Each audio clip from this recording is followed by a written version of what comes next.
What's going on, everyone? So, for this upcoming Scream 7, obviously, very excited, looking forward to it, as I'm sure most, if not all of you watching this video are as well. But I do have some concerns.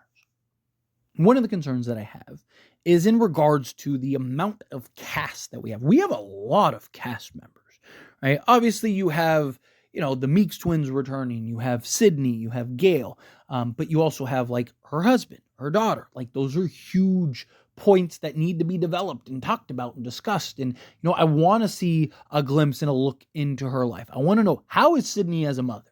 How is she as a wife? Right? Gail, where is she in her life? How is she, right? Developing the Meeks twins more. I've talked about, man, we've had 2 films and I still don't know who Chad and Mindy are as characters, right? Like, they're just kind of there at times, right? And so I really hope, especially after Scream 5 and 6, that I've been very vocal about, that I just think a lot of the character development, a lot of the story has not been great. A lot of the execution on things have not been great, especially the OG characters, but now this is going to be more focused on them. So are they going to be able to have a better balance, right? You have a blueprint in Scream 4, where you have kind of the returning cast as well as new cast, and just how well that they balance that. However you feel about Scream 4, they did a great job of balancing the new with the old, and telling a good story while still developing characters and whatnot, so on and so forth. But you look at this and it's like there's like 20 characters in this movie, and yes, some of them, and I'm not even counting like Stu and Roman and all of the, because those will probably be flashbacks and voice changing things and all kinds of like little cameos or little flashbacks or whatever. Right? I'm talking about just like the main cast. You got a ton of characters in this upcoming Scream film that you got to be able to develop. Yes, you're going to have a couple that are just kind of throwaway characters that end up getting killed early or get killed in the opening scene, or end up meeting their demise early, but you also are going to have a lot that you need to properly develop. You need to properly grow. You need to tell, convincing stories and have us buy into these characters and be like, okay, yeah, hey, this is a character that I don't want to see die. And then they die. And it's like, oh man, that really sucks. I really like that character, right? Like, you want to build, these characters for the audience. Right? Like, you feel like some of these Scream movies recently, it's like, characters die, and it's like, why am I supposed to care? Like, I don't know this character. You didn't establish this character. You didn't set the, like, you think of like Vince. It's like, yeah, it was cool death. He was an a-hole. Like, I was kind of excited to see him die, but like, I would have liked a little more story build up, right? You did the opening scene, or, Wes and, some of these characters that it feels like they're a little too fast paced in regards to just kind of, here's a character and then we're just going to kill him type thing, right? Like, and you want to let things marinate. You look at the classic 96, yeah, characters died, but you got time with those characters. You got to build up, right? Obviously, I want kills. I want, especially after Scream 6, because like nobody died in Scream 6, right? Like, I mean, the bodega scene, people try to point to and go like, oh, but what about the bodega? Like, those are basically NPCs. Like, those don't count. Like, I'm talking about actual characters, right? Like, I want actual characters that again, we build, we care about. But if you have too many, you run the risk of kind of convoluting your movie and having too many actors and actresses and characters that you got to try to flesh out and get people to buy into and explain. And you have so many stories. Like, you have to develop Sydney and Gail and what they're going on. The Meeks twins, why are they helping Gail? Why are they involved with Gail, right? Like,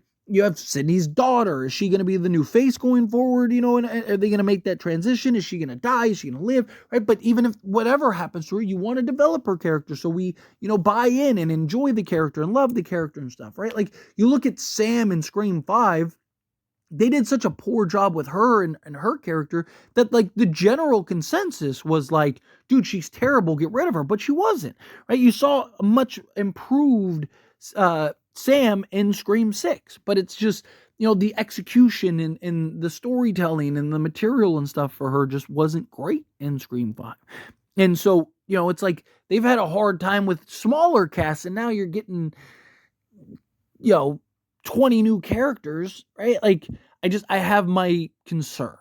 Now, we do know Scream 8 is in the works. We do know Scream 8 is happening and greenlit. So my hope is that they end up kind of using Scream 7 as like the establishment film, the build-up film that bleeds into Scream 8, and in doing so, you can kind of pace yourself, right? So instead of this just being one tight, confined, wrapped in a bow movie, I'm hoping that this is kind of more, 7 goes into 8 type thing, to where you can build these characters and you can be a little more slow paced on things, and you can kind of let things marinate a little bit more, rather than like, okay, character dies, here's a new character, now they die, now here's a new character, right? Like, and just kind of trying to jam pack so many things. I've talked about, like, you look at Scream 96. It is such a simple, simplistic movie. I mean, you go literally like, there's like 10-minute sequences where like nobody dies, right? Like nothing happens, but it's so well paced, so well executed. There's always stuff going on. You're learning about the characters. You're invested, and you have like little things going on here and there. Like a phone call that you think is, that's probably the killer, and then it's not. And then, just great way to kind of just tell the story and build things up, right? Like it's not always about like the jump scare or the, the whatever, the kill itself or anything. Sometimes it's about just kind of building those characters that we fall in love with. If you build good characters and have good story and good dialogue and all these things, like it's not going to feel like a chore sitting through the non-kill scenes, right? But it feels like at times with Scream 5 and 6, we have these kind of, it's like we're waiting for the next kill rather than like enjoying the moment. It's like, okay, like let's hurry up, get through this. Right? You have like Scream 6 I've talked about. Like Mindy had, I don't remember exactly what it was off the top of my head, but it was like a 3-minute ranting dialogue, and literally nothing happened. Nothing. At least Randy, when he went on those rants and he had those little moments and those sequences, it laid out what to expect for the film. It laid out certain rules and things like that the film kind of operated in. Literally, nothing Mindy said happened. The closest thing we got was when Ghostface knocks off the head of the mannequin and Chad goes, "Oh my God, decapitation." That's literally the only thing we got in her rant and dialogue. Like, why do we need that rant and dialogue if it's pointless, right? If there was purpose, if it was like, oh, hey, these are the rules and we're going to follow these rules. So like, and then you get through the Scream movie and you look back and you go, oh, okay, like that made sense. Cause it laid out the kind of building blocks that you wanted as an audience to kind of understand why certain things are the way that they are. But it didn't do any of that, right? Like you think of Randy when he's doing his thing. It's like, the body count is always bigger, right? Bigger body count.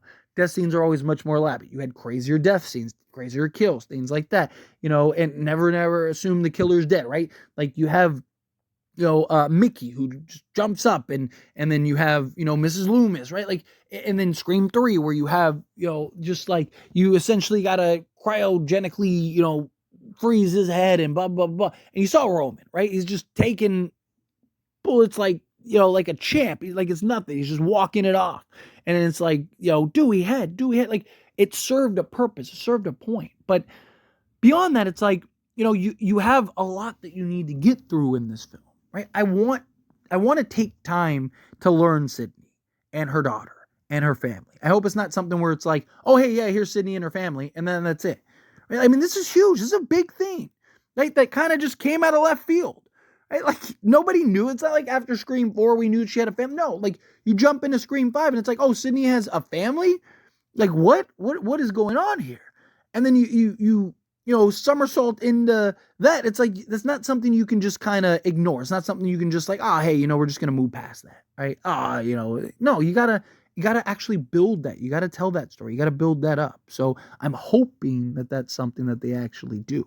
But in general, I just want good quality kills. I need good story, good execution.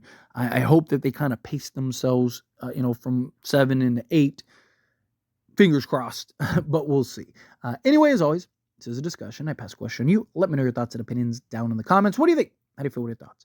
Do you agree with my points? Disagree with my points? You kind of mixed in the middle. However you feel, either way, I'd love to hear it. So let me know down in the comments.